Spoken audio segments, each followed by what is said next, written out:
Goeiedag, baie welkom by Jesus Christus Leef in Jou.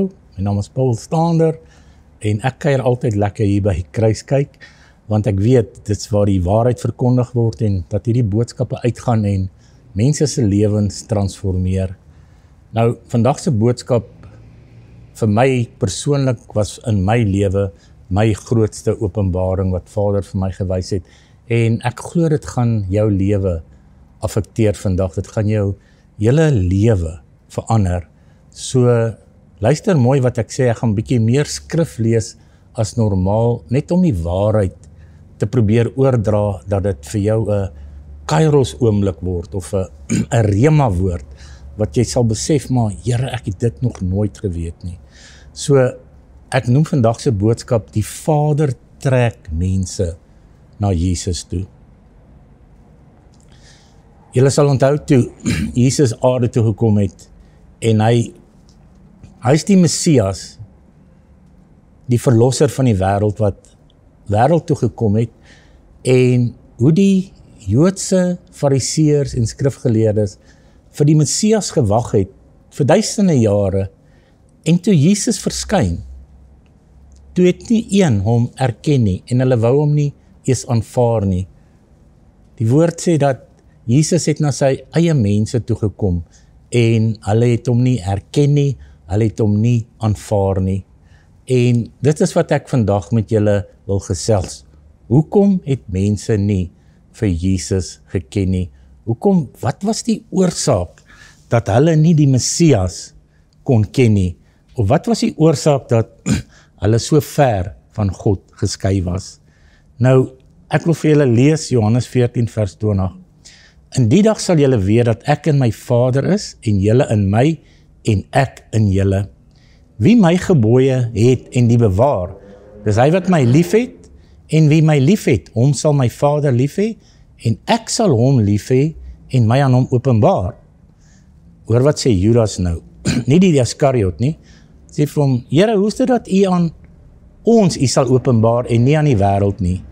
Jesus sê toe vir hom, as iemand my lief het, jy moet nou mooi hoor, sal hy my woord bewaar, en my Vader sal hom lief hê, en ons sal na hom toe kom, en by hom woning maak. Wat 'n belofte. Mens lees mos baie keer die skrif sonder om werklik te besef wat daar staan. Jesus sê, as jy sy woord bewaar, dan kom hy na jou toe, maar nie hy alleen nie, die Vader ook, en dan maak die Vader woning in jou en by jou. So dink bietjie hieroor na, dat God bly in ons, en hy is deel van ons. Nou, wat ons nie altyd besef nie, of wat ons nie altyd dink nie, is ons dink nie dat die volheid van God in ons is nie. En die woord is duidelik dat in Jesus woon die volheid van die Godheid liggaamlik, en dan sê hy, en julle het die volheid in hom,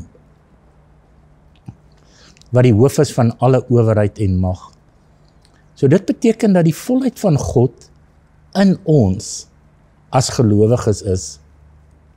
Maar met die sondeval het daai skeiding gekom. Met ander woorde, die mens het hulle bewustheid van God, wat in en deur hulle leef, verloor. Daar het skeiding gekom. Almal het gesondig, en dit ontbreek hulle aan die heerlikheid van God. Nou, ek wil nou vir julle wys hoekom Jesus aarde toe gekom het. En dit is so mooi skrifgedeelte, dit sê Johannes 6 van vers 42.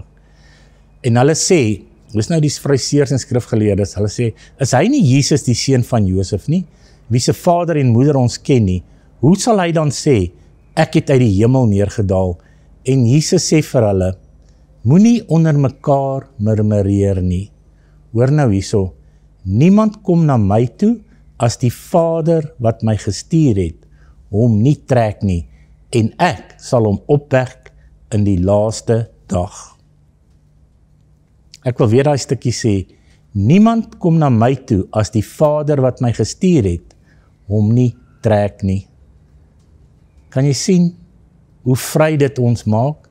So dit gaan nie oor hoe goed ons spreek, of hoe goed ons manier van evangelisasie is nie.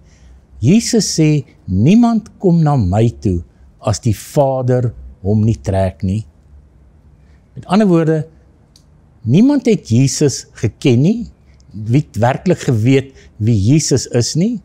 Hoekom nie? Omdat die Vader hulle nie getrek het nie.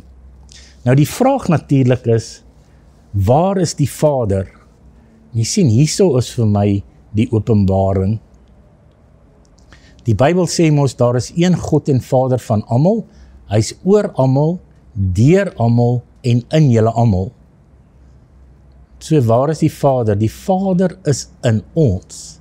En dit is mos wat 1 Johannes 4:15 ons ook leer, dat elkeen wat bely, dat Jesus die Seun van God is, God bly in hom, en hy in God. So kan jy sien waar die Vader is. Die Vader is in ons, maar ons het mos nou ook geleer, dat Jesus in ons is, en ons het nou ook geleer, dat die volheid van die Godheid in ons is. Hoekom sê ek so? Want 2 Korintiërs 13 vers 5 sê, dat Jesus Christus in ons is. 1 Korintiërs 3:16 sê dat ons die tempel van die Heilige Gees is, wat in ons woon, en dan een God en Vader, Efesiërs 4 vers 6, van almal wat oor almal, deur almal en in julle almal is. Kan jy sien, God het nie net 'n deeltjie van hom in ons gedeponeer nie. Hy het die volheid van wie hy is in ons geplaas. Met ander woorde, Jesus het alles wat hy het vir ons kom gee, sodat ons alles kan wees wat hy is. So in die Nuwe Testament is ons nou op 'n plek waar die Vader in en deur ons leef. En omdat die Vader in ons leef, kan mense mos nou getrek word. Want omdat die Vader in ons leef en die Vader liefde is, deur ons optrede trek hy die seuns na hom toe deur ons. En jy sien, dis hoekom dit belangrik is dat ons die bewustheid moet hê dat die Vader in ons leef. Want omdat die Vader in ons leef, kan ons 'n lewe lei, 'n lewe daar buite lei wat so aantreklik vir mense is, dat hulle Jesus in hulle ontdek en na die Vader toe kom. Onthou in die Ou Testament, het mense nie besef dat God deel van hulle is nie, want hulle het altyd 'n tempel of 'n tabernakel of iets gebou. Kyk wat sê Josua 3 van vers 7. Daarom sê die Here nou vir Josef, vandag gaan ek begin om jou groot te maak voor die oë van die hele Israel. Hoekom? Dan sê hy, sodat hulle kan weet dat ek met jou sal wees, soos ek met Moses gewees het. Gee jy nou bevel aan die priesters wat die verbondsark dra en sê, net soos julle aan die kant van die water van die Jordaan kom, moet julle in die Jordaan bly staan. Kan jy sien? God praat met Josua en sê vir hom dat hy by hom gaan wees. Nou, hierdie skeiding tussen ons en God het met die sondeval gebeur. Onthou, voor daar sonde was, het Adam en Eva saam met God gewandel, elke dag. Die heerlikheid wat hulle gehad het, was nie van hulle af weggeneem nie. Romeine 3 van 23 sê mos, nou is die geregtigheid van God, ons lees daar van 21 af, geopenbaar sonder die wet, terwyl die wet en die profete daarvan getuig. Hoor nou hierso, die geregtigheid naamlik van God, deur geloof in Jesus Christus, vir almal en almal, oor almal, want daar is geen onderskeid nie. En nou hierdie gedeelte wat vers 23 wat sê, want almal het gesondig en ontbreek hulle aan die heerlikheid van God. In ander woorde, almal het hulle identiteit in Christus verloor. Almal het hulle eenheid met God verloor. En dit is wat sonde doen. Sonde veroorsaak skeiding tussen ons en God. Dis hoekom Jesus een met die Vader was, omdat daar nie sonde was nie. Met ander woorde, daar was niks in sy denke, in sy wese, wat enigsins hom oortuig het, dat God van hom geskei was nie. Die verskil tussen Jesus en ons is, dat Jesus was nie dubbelhartig nie. Met ander woorde, hy het nie 'n sonde bewustheid gehad nie. En dit is wat hy vir ons kom gee het, wat hy kom herstel het. Want Romeine 3:24 sê, en hulle word deur sy genade sonder verdienste geregverdig, deur die verlossing wat in Christus Jesus is. Dit is baie keer, dit staan so duidelik, dat ons geregverdig word deur die verlossing wat in Christus Jesus is, sonder verdienste. Met ander woorde, ons werk nie vir ons redding nie. Ons glo in ons redding. Ek het die week weer iets interessants gehoor en het my so geraak, waar dit sê, godsdiens maak 'n mens godsdienstig, maar Jesus maak ons regverdig. En dit is so groot verskil. En nou, ek wil net vir julle hierdie stukkie ook lees, want mens moet verstaan hoe God werk. Vers 24 sê ons, hulle word deur sy genade sonder verdienste geregverdig deur die verlossing wat in Christus is. Hoor nou so, hom het God voorgestel in sy bloed as 'n versoening deur die geloof. Nou luister nou mooi, hoekom doen God dit? Dan sê hy, om sy geregtigheid te bewys. Hier bewys God nou sy geregtigheid. En hoor hoe bewys hy sy geregtigheid?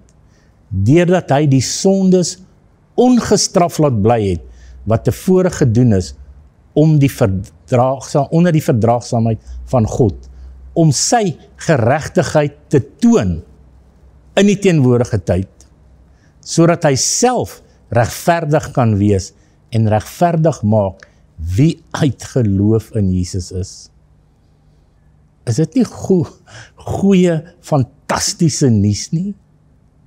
God bewys sy geregtigheid deurdat hy jou sonde nie toereken nie. En deur dit te doen, wys hy dat hy regverdig is. Sekere van hierdie goed kan 'n mens se verstand heeltemal te bowe gaan. 'n Mens kan nie altyd besef hoe groot God se genade werklik is nie. Maar ek dink as 'n mens bietjie daar gaan in 1 Korintiërs 13 delf en jy begin bietjie mediteer en kontempleer en bid oor wat liefde is, dan raak hy al hoe meer en meer vir jou 'n realiteit. Dat dit nie ons 'n God dien wat liefde is, 'n God wat goed is, en nie iemand is wat ons dophou en wag om ons in die hande te kry of om in 'n poel vuur te wil gooi nie. Onthou, hy het Jesus gestuur om ons die wêreld te red. 2 Korintiërs 5 sê dat hy het Jesus sonde gemaak wat geen sonde geken het nie, sodat ons kan word geregtigheid van God in hom. Ons is regverdig gemaak deur wat Jesus gedoen het en nie wat ons gedoen het nie. Ons sondes is vergewe deur die bloed van Jesus, nie deur wat ons gedoen het nie. En ons moet dit nooit vergeet nie. Jesus het alles kom herstel. In Johannes 17 van 21 sê Jesus, onthou ons het nou in Romeine 3 gelees, dat almal gesondig het en ontbreek aan die heerlikheid van God, en nou, hierso kom bid Jesus nou vir ons, en Johannes 17 is nou die gebed van Jesus vir ons.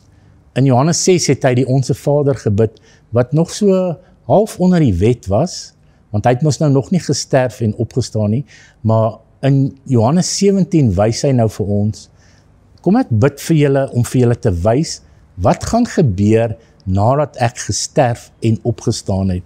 Aan die ander woorde, hier begin hy vir ons die nuwe openbaring, die openbaring van Christus. Hier begin hy dit vir ons meer 'n realiteit maak. Hy sê, ek het hulle die heerlikheid gegee. Dis nou Jesus wat bid, nê? Vir sy disippels, en nou bid hy vir ons. Dan sê hy, wat U my gegee het, sodat hulle een kan wees soos ons een is. Ek en hulle en U en my, sodat hulle volkome een kan wees, en dat die wêreld kan weet dat U my gestuur het, en hulle lief gehad het, soos U my lief gehad het. Dis hoe groot God se genade is. In Romeine 2 van vers 1 lees ons dat God se goedheid ons tot bekering bring. Dis nie sy oordeel en sy geweld of gewelddadigheid of om ons te bang te maak nie. Hoor wat sê Romeine 2, kom ek lees dit vir jou gou. Hy sê, daarom is jy 'n mens wat oordeel wie jy ook mag wees sonder verontskuldiging, want waarin jy ander oordeel, veroordeel jy jouself. Want jy wat oordeel, doen dieselfde goed. En ons weet dat die oordeel van God na waarheid is oor die wat sulke dinge doen. En meen jy, o mens, wat hulle oordeel, wat sulke dinge doen en dit self doen, dat jy die oordeel van God sal ontvlug? Of verag jy die rykdom van sy goedertierendheid en verdraagsaamheid en lankmoedigheid? Nou hier kom dit nou, hoor wat sê dit. Omdat jy nie besef dat die goedertierendheid van God jou tot bekering wil lei nie. Is dit nie mooi nie? Die goedheid van God bring ons tot bekering. Nou, ek wil nou die boodskap nou saamvat en nou vir jou wys hoe die twee by mekaar kom. So kom ons kyk hoe Jesus openbaar dat God nie net in hom woon nie, maar ook in die mens. Nou, dit het alles begin by die belydenis van Petrus. Onthou julle toe Jesus vir sy disippels vra, wie sê die mens dat ek die seun van die mens is? Hy sê nie, wie sê julle dat ek die seun van God is nie? Hy sê die seun van die mens is. En toe het 'n klompe antwoord gegee, maar toe vra Jesus spesifiek vir Petrus. Toe sê Petrus, U is die Christus, die seun van die lewende God. Luister nou mooi wat sê Jesus vir hom. Salig is jy, Simon Bar-Jona, want vlees het dit nie aan jou openbaar nie, nie vlees en bloed nie, maar my Vader wat in die hemel is. Nou dink daaraan, hier staan Petrus by Jesus, Jesus vra hom 'n vraag, en hier kry Petrus se openbaring direk van God af. So met ander woorde, wat het Petrus nie geweet op daai stadium nie? Petrus het nie geweet dat God die Vader in hom leef nie. Met ander woorde, dit is wat Jesus kom doen het.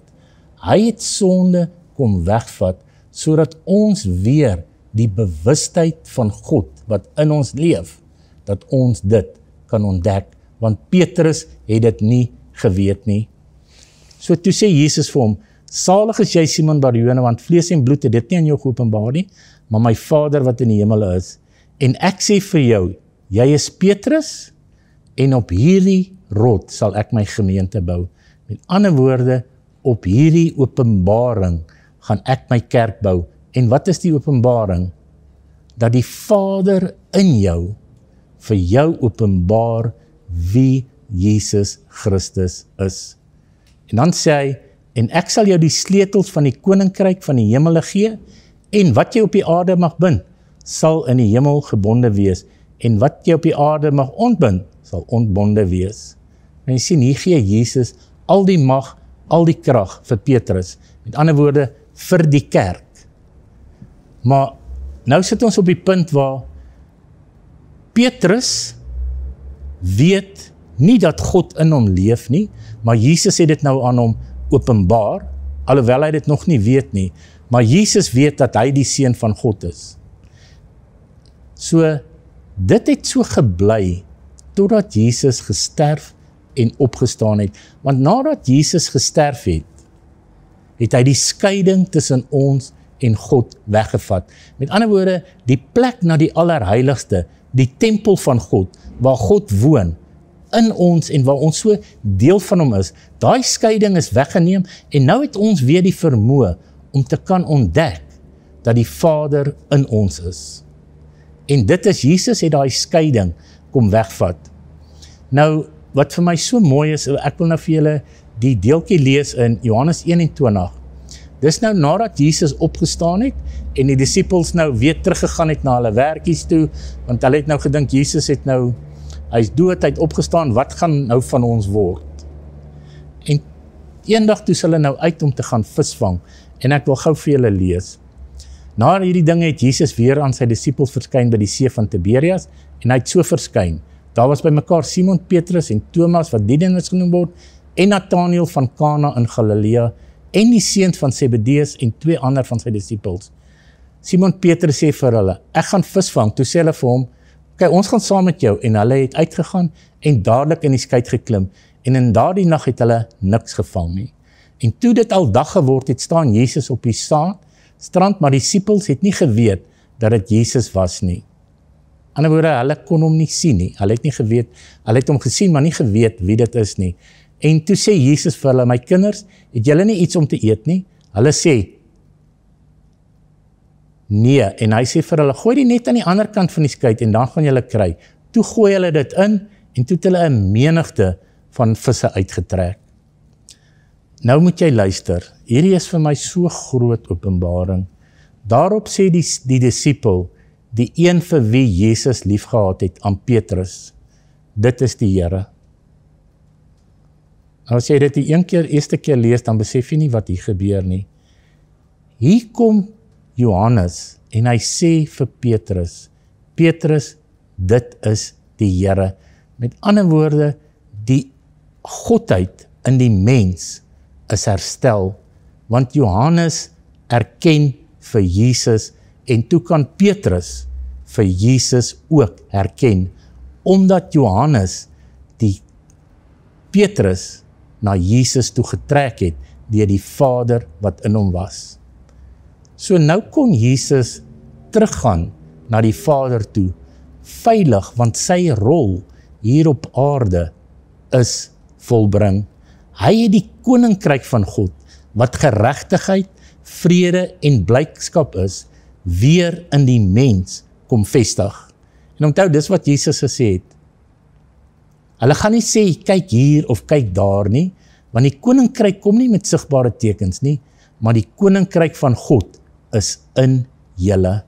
Met ander woorde, ons kan nou in daai oorwinning leef, wat Jesus vir ons beloof het, want hy het dit uitgevoer, hy het die volheid daarvan betaal, die prys vir sonde, en nou kan ons, God in ons, weer beleef. Dis hoekom Paulus kon skryf, God is nie ver van ons af nie, want in hom leef ons, beweeg ons en is ons. En ek wil afsluit met 1 Johannes 5 vers 20, wat dit vir my so mooi vasvat, waar hy sê, en hy het ons verstand gegee om die waaragtige te ken, en ons is in die waaragtige, in sy Seun, Jesus Christus. Hy is die waaragtige God en die ewige lewe. Kan jy sien, Jesus Christus is herstel. Jesus Christus is wie hy veronderstel is om te wees, die liggaam van die Vader. Jesus Christus is God, Jesus is die hoof, en ons is elkeen deel van daardie liggaam. En dis hoekom Jesus sê, in daai dag gaan julle weet dat ek in my Vader is, julle in my en ek in julle. Dit is belangrik om mekaar met daai liefde en daai respek te hanteer, want ons is almal deel van dieselfde liggaam. Baie dankie Vader vir hierdie woord wat ons vrymaak. Dankie dat die skeiding tussen U en ons heeltemal weggeneem is. Dankie dat U wat in ons is soveel groter is as dit wat in hierdie wêreld is. Dankie vir vryheid. Dankie vir 'n woord wat ons verstand hernie met die waarheid. Dankie dat Christus in ons die hoop van die heerlikheid is. Vader, my gebed is dat U, Jesus Christus, in elkeen van ons sigbaar sal maak en dat ons sal manifesteer as U seuns en dogters in hierdie wêreld. Amen. Dankie vir hierdie oomblik saam met julle en onthou, is baie belangrik om te besef dat God die Vader in elkeen van ons leef en dat ons die volheid van hom in mekaar kan beleef en hom kan geniet in mekaar.